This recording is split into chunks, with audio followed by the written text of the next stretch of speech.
السلام الله عليكم ورحمة الله وبركاته هبين وناكسن داوديال meel kasto aad joogtaan ku soo dhawaada wararkii ugu dambeeyay geeyiga Soomaaliya warka degdega ah oo aan idin hayana waxa kamid ah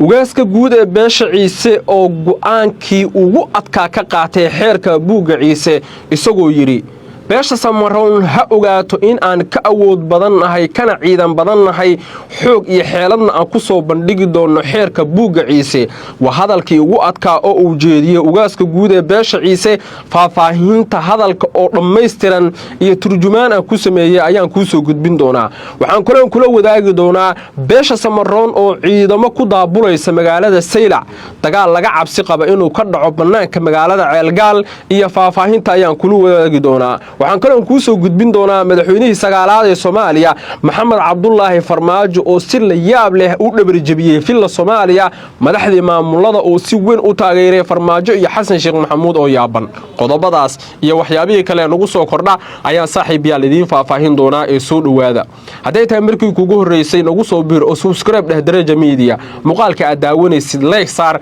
aragtidaada qaybta commentiga waxaad kaga dhibataa sida u aragtid hanjabaada kulul ee ka timid ugaaska guuda beesha Ciise iyo hadii beelaha Ciise iyo Samaroon cidda ciidan ahaan taya badan bal aragtidaada qaybta commentiga kaga dhiibo waayahay soo dhawaada ugaaska guuda beesha Ciise mar kale ayuu hadlay wuxuu jeediyay khudbad soconaysay ku dhawaad 15 daqiiqo waxaan rabaa marka nuxurka khudbada uu jeediyo ugaasku inaan idin soo koobo anigoo ka soo qaadanaya inta naqusaysa ee ku saabsan xiisada Samaroon iyo sidoo kale Ciisaha ugaaska oo ka hadlayay magaalada Jigjiga ee dawlad deegaanka Soomaalida ayaa ugu horeyn waxa uu ka hadlay waxa ay isku hayaan Samaroon iyo Ciise sida si lamida ugaasku wuxuu ka hadlay xeerka buuga Ciise iyo in la soo bandhigi doono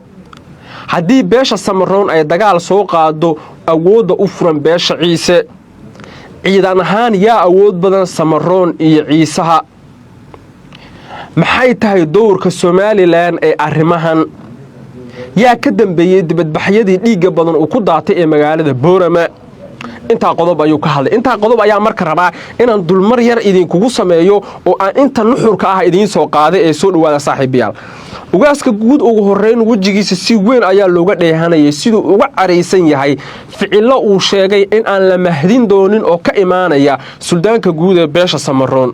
suldaanka guud ee beesha Samaroon ayuu yiri wuxuu ahaa nin oday dhaqameed ah oo aan saaxiibo ahayn muddana aan kulmeynay is aragnay wax badan aan ka wada shaqeynay laakiin markii xeerka buuga Ciise la soo qaado waxaan moodaa in dad laga dilay ama uu sas qabo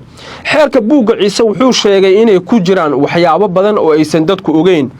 15 May 2024 qaramada midoobay iyo UNICEF ayaa xeerka buuga Ciise waxay u aqoonsadeen midka ugu qadiimsan ee hadda Soomaali ay leedahay waxa ku jira dhaqan waxa ku jira dhiig waxa ku jira maamul waxa ku jira anshax waxa ku jira diinta islaamka oo si fiican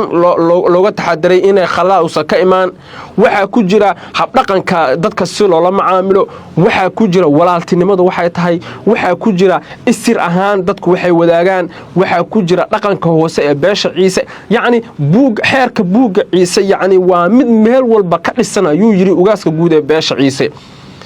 mar uu isweydiiyay su'aasha ugu muhiimsan ee ah Samaroonku ma waxay diidan yihiin ama ay isla haysiinayaan dhul ay leeyihiin beesha Ciise wuxuu sheegay Samaroonku inaan laga yeeli doonin in dhul ay leeyihiin beesha Ciise iyaga loo xaqliyo tusaale ahaan magaalada Saylac wuxuu sheegay 80% in beesha Ciise ay degto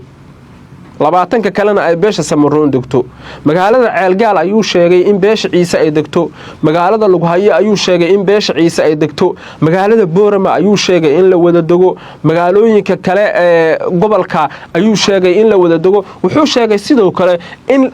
isir ahaan beesha Ciise laga soo bilaabo Djibouti Ethiopia Raas Kamboni ilaa Raas Casayr Soomaaliya Somaliland dawlad deegaanka in beesha Ciise ay degaan Samaroonkan wuxuu sheegay inay degaan gobolka Awdal meelo kamida marka wuxuu isweydiiyay ugaasku sidee qaabkee labadaasi qabiil u xifaaltami yacni qaabkee u sheegan karaan iyagoo dad kooban ah deegaano aysan lahayn waa waxa ugu badan oo dabcan ugaasku uu dabcan isaga nafs ahaantiisa uu iskaga jawaabayay xeerka buugga ciise waa la soo bandhigi doonaa ama diida ama yeela xoog iyo xeeladna waa lagu soo bandhigi doonaa wuxuu sheegay beesha Samaroon inuu ugu baaqayo nabadda inay qaataan nabadda haday diidaanna wuxuu sheegay in saylac lagu soo bandhigi doono xeerka buugga ciise ama mudaharaad ha ka dhaco Boorame ama yuusan ka dhicin xeerkaas waa la soo bandhigi doonaa cid ka hor imaan kartana malahan ayuu si kulul u yiri ugaaska oo dabcan si weyn u careysnaa arrimaha ciidamada ayuu ka hadlay wuxuu sheegay ciidan ahaan marka laga hadlayo beesha ciise iyo beesha Samaroon in beesha ciise ay ciidan ahaan badan tahay wuxuu sheegay hal guuto yacni guutadu waa kun iyo xoogaa hal guuto oo kamida beesha ciise oo degta gobolka awdal gaar ahaan ceelgaal inay ku furayeen buu yiri beesha Samaroon waana hadal cajiib ahaa oo dabcan ugaasku uu sheegay isagoo dabcan si weyn uga careysnaa xeerka buugga ciise marka ayuu xeerka buugga ciise ku laabtay wuxuu yiri cid ma dulminayo dhaqan in yacni beel ay soo bandhigto dhaqankeeda tusaale ahaan beesha habar jeclo beesha habar awal beesha garxajis beesha dhulbahantaha majeerteen ciise maxamuud yacni mareexaan ogaade yacni inay soo bandhigaan qabiil walba dhaqankooda qabiil kale ma diidi karo iyo horta xaqiiqda marka la isku sheego reality-ga markaan soo dhaadhacno maanta beesha habar jecel ee degta gobolka Togdheer gaar ahaan Burco iyo deegaano kamida intay Hargeysa tagaan beesha habar awal iyo beelaha kale ma dhihi karaan ma soo bandhigi kartaan dhaqankiina iyo xeerkiina aqliga saliimka uu diidayaa beesha Samaroon hadda waxay diidan tahay xeerka buugga ciise inay la soo bandhigo hadiiba ay even wax tirsanayaan oo ay leeyihiin xeerka qodobada ku jira ee ah in deegaano Samaroon ciise uu sheeganayo yacni waxa fiican taas hadii ay jirto oo ay sax tahay in si hoos looga wada hadlo oo yacni si hoos xaajada loo daboolo oo ged hoosta xaajada lagu dhameeyo laakiin dhaqankaagii iyo isirkaagii aad ka dhaxashay awoowe ma soo bandhigaysid aniguna idinka yeeli maayo shakhsiyan idinkuna iga yeeli maysaan yacni xaqiiqda iyo reality-ga markaan ka nimaadno oo aan halka iska dhigno arrimo qabiil iyo wax kala toona dad badan oo arrimaha la socda ayaa waxay leeyihiin beesha la yiraahdo ciise ilaa hadda waxbay xeerinaysaa wani dhunta la qabtay oo la yiri xeerkii awowga tu awoowe wax ma soo bandhigi kartid ilaahay badan ku dhaarshay muxuu go'aan u qaadan karaa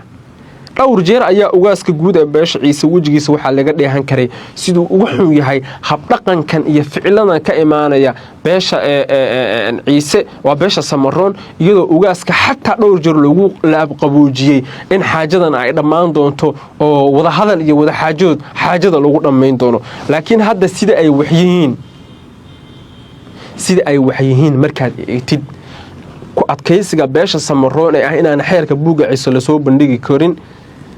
iyo beesha ciise oo leh waan soo bandhigaynaa wallahi xaaladdu waxay tagaysaa dagaal muuqaalkeygana meel ku safgareysta qodobadana kale ayeen eegaynaa beesha Samaroon ayaa la soo warinayaa laftirkeedu inay ciidamo ku daabulayso magaalada Saylac dhowrkii saac la soo dhaafay gaadiid dagaal iyo dabaabaad waaweyn oo qoryaha doordoorga u dhaca ay saaran yihiin ayaa la soo warinayaa in ay ka talaabeen dhowr meel oo muhiim ah oo xadka awdal iyo sidoo kale xadka ay Boorama iyo sidoo kale Saylac wadaagaan ayaga deegaanka ceel ayaa laga cabsi qabaa inay galaan saacada ka dambaysa waxa laga cabsi qabaa isku dhacyo dhanka ciidamada ah iyo in dagaal halkaas ay ka dhacaan sida ay warinayaan ila wareedyo muhiim ah oo aan goordhow la hadalnay hadii aan xaaladan si degdeg ah wax looga qaban dad badan waxay aaminsan yihiin inay xaajadu faraha ka bixi karto oo ay tagi doonto meel aan waxba laga qaban karin saraakiil sarsaro oo ka tirsan beesha Samaroon waxay tilmaameen inaysan u dul qaadan doonin dandaasiga ka imaanaya beesha ciise oo ay qaadi doonaan talaabooyin dheeraad ah oo aan la mahdin oo ay sheegeen inay xaaladda dabka ku sii shidi doonaan qodobkeena ugu dambeeyana farmaajo ayaa si la yaab leh u dhabarjabiyay filla Soomaaliya. Farmaajo wuxuu dhowrkii saac la soo dhaafay la kulmay xubno maamul goboleedyada qaarkood sida Koonfur Galbeed, Galmudug iyo Hirshabeelle waa xubno taageersan dhinaca filla Soomaaliya. wararka la helaya waxay tilmaamayaan in tani ahayd xeelad inaba aan caadi ahayn oo dhabarjibin ah oo filla Soomaaliya uu ku sameeyay farmaajo. madaxweynaha sagaalaad wuxuu Muqdisho ka wada kulamo ugu adkaa oo dabcan looga hadlayo arrimaha doorashooyinka, iyadoo dabcan aad ogtihiin farmaajo inuu kamid ahaa raggii udub dhaxaadka u ahaa dhismaha maamulada hadda jira ee Koonfur Galbeed, Galmudug, Hirshabeelle marka laga yimaado Puntland iyo Jubbaland iyo Waqooyi Bari. sidaas la mid ah ragga farmaajo la kulmay dabcan احترام بدن ayaa ka muuqday oo ay farmaajo u hayaan. gudaha saaxiibayaal wararkeen intaas ay ku dhanyihiin. haddii markii kugu horeysayna nagu soo biir oo subscribe dheh Daraja Media. aragtidaada bal qaybta comment-ga waxaad kaga dhibataa sida u aragtiin xiisada ka dhaxaloosan beelaha Samaroon iyo Ciise, xiisada sida loo qaboojin karo iyo xalku wuxuu ku jiro. bal qaybta comment-ga noogu reeb. muuqaalkan aad daawanaysin haddii markii kugu horeysay subscribe dheh. soo dhawaada saaxiibayaal. habeen